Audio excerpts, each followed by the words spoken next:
So, hello, I'm Raul, and this is my esteemed guest, Jovanka Ciares. Hi, everybody. Okay, so, we're still outside the bodega here in MacArthur Park, but I wanted Jovanka to give us like a quick update on what's been going on in Puerto Rico. So she is born and raised in Puerto Rico. That's right. And you were just there over the Christmas holiday, right? Okay, can you kind of let us know what's been going on? Because your family's still there, right? My entire family lives in Puerto Rico, and things are very strange right now. I mean, as you know, we struggled with one of the strongest hurricanes known in history or recorded about 2 years ago, 2 years and a few months. We have still not recovered from that fully. From an infrastructure point of view, the government of the United States approved a certain budget but only sent about a fraction of that, despite what certain people might tell you that actually happened. What the reality is that we got a fraction of what was approved for recovery. And now there's been all these earthquakes. We don't understand why. This is really unprecedented in the history of earthquakes. There's been over 1,100 earthquakes since December 29th. So, because that's what I was wondering. Because I mean, like growing up, I'd never really heard of earthquakes happening. A lot of times, it's more the Pacific Rim instead of the Atlantic. Right? Yeah, well, Puerto Rico sits in the middle of two fault lines, and we actually get more earthquakes than in California. But they're teeny tiny, and they are not really felt because they're deep, very deep in the ground. But since December 28th, for some strange reason, the fault that runs through the southern part of the country has been incredibly active, including two earthquakes that are 6.0 or above in a span of about 3 to 4 days. So there's been a couple of dead people, sadly. We've lost a couple of people, and then we've had some damage to buildings in the southern part of the country. Not to mention that people are really, really anxious. There's a lot of people sleeping in their yards or outside because they don't trust that their buildings are sound enough. Or what if you happen to catch an earthquake at 2 in the morning and are too lost to get out? Yeah, that's one of the things that, say, like we're here in California, and so we have building standards for earthquake stuff. But the thing is, our environment is a lot drier than Puerto Rico. So can you kind of tell us about that aspect, the building standards? Yeah, so Puerto Rico, of course, is an island. It's a tropical island, so it's a lot of humidity and it's very hot most months out of the year. So it's impossible to build with wood, mostly wood, right? Where buildings in the United States are a mixture of wood, other materials, and some cement. In Puerto Rico, the buildings are 99% hard cement. So that makes it a little bit sturdy, especially to withstand things like hurricane. But when it comes to the land shaking, the harder the material, the harder it will fall, and the harder it will potentially hurt you. So people are really nervous about it. We don't have the same standards as in the continental United States. There's probably a lot of buildings that are not up to code. In fact, the government said last week that 95% of schools in Puerto Rico do not need security codes for earthquakes. It's really scary if you think about it. Like, imagine being in school or sending your kid to school, and all of a sudden there's an earthquake, and hell, you're supposed to run for your life. It's complicated. Were there any other things, since you were just there recently, is there anything other things that you noticed that has changed, or anything you'd like to kind of mention? Well, like about what? Because since so many things have been going on in Puerto Rico, I mean, and your family's been still living there, have they suffered it with any of the power outages or lack of resources? Oh, yeah. So this is a much more complicated conversation, but Puerto Rico is in a very unique situation where we are a territory of the United States. If you ask my honest opinion, we are the oldest colony in the New World. We were first a colony of Spain, now we're a colony of the United States. We are U.S. citizens, but we're not U.S. citizens with full rights. We have some rights and some rights we do not have. And then because the country has a direct tie with the United States, we're not allowed to trade with other nations.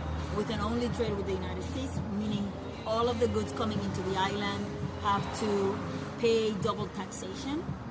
And after the hurricane, there's just a lot of issues. So not just economical issues, but infrastructural. So, we are trying to recover with the limited resources that we have. And unfortunately, we have a current government at a federal level that is not necessarily pro-Puerto Rico and seem to believe that it's only our fault. And I am not discounting the fact that the local government has done a really poor job managing their own finances. But when you are tied and limited in how you can spend your money and how you can trade and develop your economy, then you also need to look at the root cause of the problem. And I believe that the issue of colonization is at the root cause of our issues. Yeah, it seemed like in Puerto Rico it was like a kind of colonial austerity going on. Yeah. It's like the outside forces are saying, well, the poorest people have to suffer the most because this is the policy we want you to implement, not necessarily what's best for the population in general.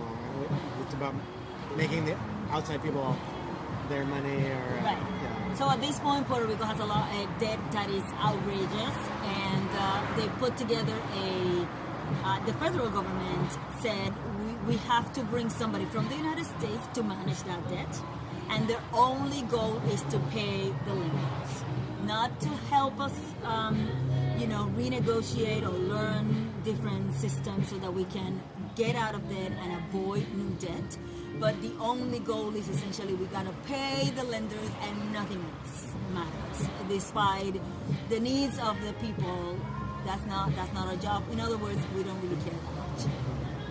So we have been seeing some kind of uprisings from the people, right? Can you give us a little insight? So I was there in July when this big scandal happened. There were all these texts that were sent in this private server from the government, and the people at the top tier. We're talking about the governor and his closed circuit, disparaging people, making fun of people with disabilities, making racist jokes, making really chauvinistic, sexist jokes, and that compounded with the fact that the government has been very corrupt, and they were also very pro the United States policies that have not been very good to the country. The people said, you know what, this is ridiculous, we need you out of here. And for the first time in the history of this country, the people came together and peacefully but forcefully asked the government and the governor to get the hell out. And it took about 2 months. I was there when it first happened. I was there for the very first time that people rallied. And unfortunately, I had to leave and come back to LA. But we essentially got him out of office. And it's not one drop of Puerto Ricans were shed.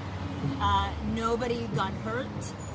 Peacefully, we all came together and said we have the power of our voices and we know what we want and we want you out, and it was just an incredible feeling. Oh, that's wonderful. And I think that's like a major point, especially for our country, because we do, but it's like a very distant history of protest that's like even goes before World War II, right? But what people nowadays, at least in my opinion, I don't think they understand the power of peaceful protest. Right. And we're seeing, say, the success in Puerto Rico. We're seeing a lot of great stuff going on, like in France as well. But they have this history, and also too, it's like South Korea.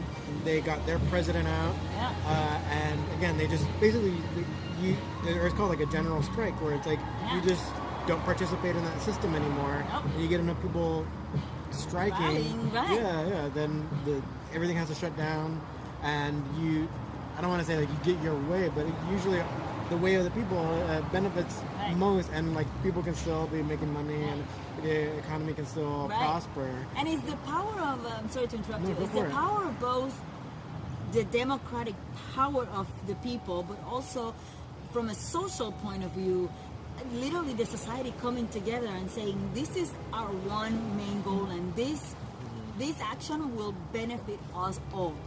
So we will do this not just for me. It's not just about me. I'm not doing this,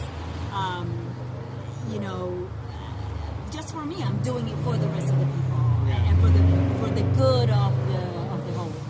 It's an incredible feeling. All right, well, we'll go ahead and maybe end it here so you can answer your phone. Yeah. But also, Tim, with a really great update. Anyway, so are you going to go back to Puerto Rico anytime soon? So I go twice a year because my mom will kill me if I don't. And also I feel that I'm still very much attached to my land and I want it to do better. So I'll be back in a few months. I still talk to them every day, so we'll see where it takes us. Hopefully by 2020 will be transformational for us and for the rest of the world. We need it.